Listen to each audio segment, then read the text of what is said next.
पीले दांत वाली बहू। रंजना कभी ब्रश नहीं करती थी। उसे कितनी बार उसके माँ बाप ने डांटा, लेकिन उसका कोई असर उस पर होता ही नहीं था, जिस कारण से उसके दांत पीले पीले हो जाते हैं। शादी के बाद अरे बहू, वैसे तो तुझ में कोई कमी नहीं है, पर तेरे दांत इतने पीले कैसे हैं बेटा? कैसे मतलब? कोई सर्जरी थोड़ी ना कराइए। वो तो क्या है ना, मैं ब्रश नहीं करती थी तो पीले हो गए। अब क्या करूं?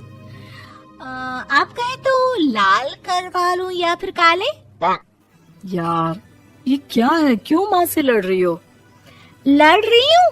अरे मैं लड़ रही हूँ या ये बोल रही है कि दांत पीले है, पीले। अरे तपस्या थोड़ी ना की है इन्हें पीले करने के लिए। बकायदा ब्रश नहीं किया है 20 साल तक, तब जाकर। छी, कैसी बात कर रही हो? ये उस वक्त तो पीले नहीं थे जब हम लोग तुम्हें देखने आए थे। अरे तब साफ करवा लिया होगा डेंटिस्ट के पास जाकर। अब देखो कैसे पीले पीले लग रहे हैं। रंजना सास की तरफ गुस्से से देखती है। फिर शुरू हो गई पीले पीले पीले। अरे पीले तो तब भी थे जब मेरे हाथ का रसगुल्ला उड़ा उड़ा कर खा रही थी और बोल रही थी, लड़की नहीं गुणों का खजाना दे रहे भाई साहब आप। खैर, अब वो लोग करते भी तो क्या करते, पीले दांत वाली बहू पल्ले पड़ी थी तो झेलना तो था ही। एक दिन कीर्तन में रंजना गाना गा रही थी। अरे कमला बहन, माँ का द्वार है, यहाँ तो सब शुद्ध होकर आते हैं, फिर अपनी बहू को ब्रश भी नहीं करवाती तुम। दूर से पीले पीले दांत भक्ति में बाधा उत्पन्न कर रहे हैं। अरे कोई 2 साल के बच्चे थोड़ी ना लेकर आई हूँ मैं बहू बनाकर। अच्छी खासी लड़की है, अरे कैसे करवाऊं ब्रश? ये तो उसे खुद करना चाहिए ना।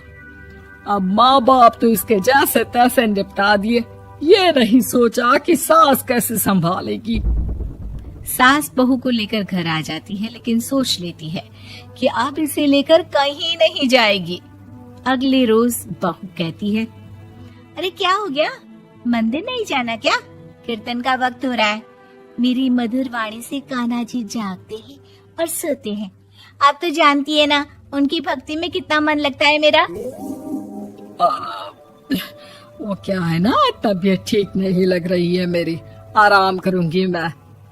तबीयत ठीक नहीं लग रही? अभी तो मिथुन के गाने पर नाच रही थी आप, और अब बोल रही है कि तबीयत ठीक नहीं लग रही। अरे भक्ति में मन लगा लो सासू माँ, ऊपर जाना है, क्या मुंह दिखाओगी आप? हाँ?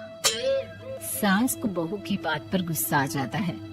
मैं क्या मुंह दिखाऊंगी, इसकी चिंता तो ना कर, समझी? अपने मुंह की चिंता कर, जो ये पीले पीले दांत लेकर हर जगह पहुंच जाती है। पता है लोग कितना मजाक बनाते हैं। ना जी ना, मैं नहीं जाना कहीं तेरे साथ।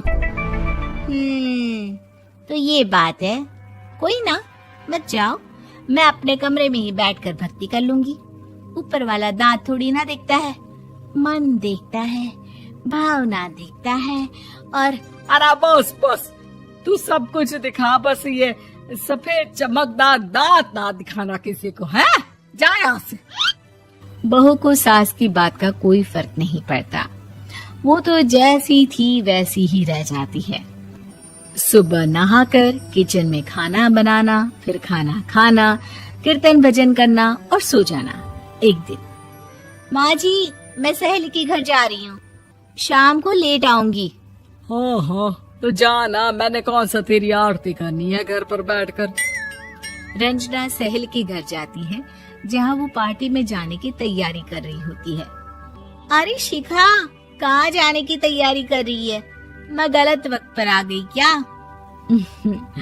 अरे नहीं यार, उल्टा सही वक्त पर आई है। मैंने ये साड़ी और ज्वेलरी निकाली है यार, शाम को इनके ऑफिस की एक पार्टी में जाना है। बताना कैसा लग रहा है ये सब? नहीं यार, इस ड्रेस के साथ तो वो वाली ज्वेलरी अच्छी लगेगी। हाँ हाँ सही बोल रही है, मैंने ध्यान ही नहीं दिया। वैसे तो हमेशा से मस्त फैशन सेंस रखती है। तो बड़ा जाती होगी ना पति के साथ पार्टी में। रंजना कुछ नहीं बोलती, बस सोचती है कि यार काश ये बात सही हो जाती। पर मैं क्यों नहीं जाती पार्टी में? क्या इन लोगों की कोई पार्टी होती नहीं होगी? रंजना घर आती है और रात में पति से सवाल करती है, एक बात बताइए, आप मुझे किसी पार्टी में क्यों नहीं ले जाते? क्या आपकी यहाँ ऑफिस में पार्टी नहीं होती? पति बेचारा क्या कहता कि दांत पीले हैं तुम्हारे इसलिए। अरे कोई पार्टी होती नहीं हम लोगों के ऑफिस में, तो कहाँ से लेकर जाऊं? और मार्केट, मॉल, कहीं वीकेंड घूमना, कहीं तो। अरे यार सारे हफ्ते में एक छुट्टी मिलती है, तो सोचता हूँ कि आराम ही कर लूं। क्यों? रंजना मन मार के रह जाती है। पहले कभी सास के साथ मंदिर जाया करती थी, लेकिन वो भी सास ने ले जाना बंद कर दिया। घर बैठी बैठी रंजना बोर हो जाती है। तभी उसे आइडिया आता है और वो मायके जाने का सोचती है। सासू माँ, 2 दिनों के लिए मम्मी के घर जा रही हूँ। अच्छा अच्छा ठीक है, आराम से जा। और हाँ, माँ से कुछ अच्छी आदत सीख कर आना कि कैसे शरीर के हर भाग की तरह दांतों की सफाई भी जरूरी होती है, समझी? शुरू हो गई ना आप? वो लोग आपकी तरह नहीं है कि छोटी छोटी बात का बतंगड़ बना दे। उन लोगों के लिए मैं मायने रखती हूँ, ना कि मेरे पीले पीले दांत। रंजना माँ को बिना बताए उन लोगों को सरप्राइज देती है, लेकिन जैसे ही वो दरवाजे पर पहुंचती है, अंदर देखती है कि घर वाले कहीं जा रहे होते हैं। अब माँ, काश रंजना दीदी के दांतों वाली प्रॉब्लम नहीं होती, तो वो भी हम लोगों के साथ चलती ना बुआ जी की बेटी की शादी में। हाँ बेटा, लेकिन अब उसे कौन समझाए कि उसको उसके पीले दांत नहीं दिखते, लेकिन उसके आसपास के लोगों को कितना एम्बैरेसिंग फील कराते हैं। मुझे तो कितनी बार उसके स्कूल की टीचर ने शिकायत की कि उसके साथ कोई लड़की बैठना भी नहीं चाहती, और ना ही कॉलेज में कोई उससे बात करना चाहता था। लेकिन पता नहीं क्यों उसे ये बात समझ में ही नहीं आती। कोई कमी नहीं है उस लड़की में, बस यही कि दांत पीले हैं। वो तो भला हो जीजा जी और उनकी माँ का, जो दीदी को जैसी है वैसे ही रखा हुआ है। रंजना को अपने घर वालों की बात सुनकर बहुत दुख होता है। वो सोचती है कि वो क्या करे, लेकिन फिर वो सीधा डेंटिस्ट के पास जाती है, अपने दांत चमकाती है और कसम खाती है कि वो रोज ब्रश करेगी। अरे क्या हो गया? तुम तो 2 दिनों के लिए गई थी ना। पर कोई ना, अच्छा है, चलो आ गई तो। रंजना सास के सामने आकर खड़ी हो जाती है और पूरी स्माइल करती है, उसके चमकदार दांतों को दिखाती हुई। हैं? चले मंदिर। माँ, मुझे माफ कर दीजिए, मैंने आप लोगों को बहुत एम्बैरेसिंग फील करवाया। मैं आज से रोज ब्रश करूंगी।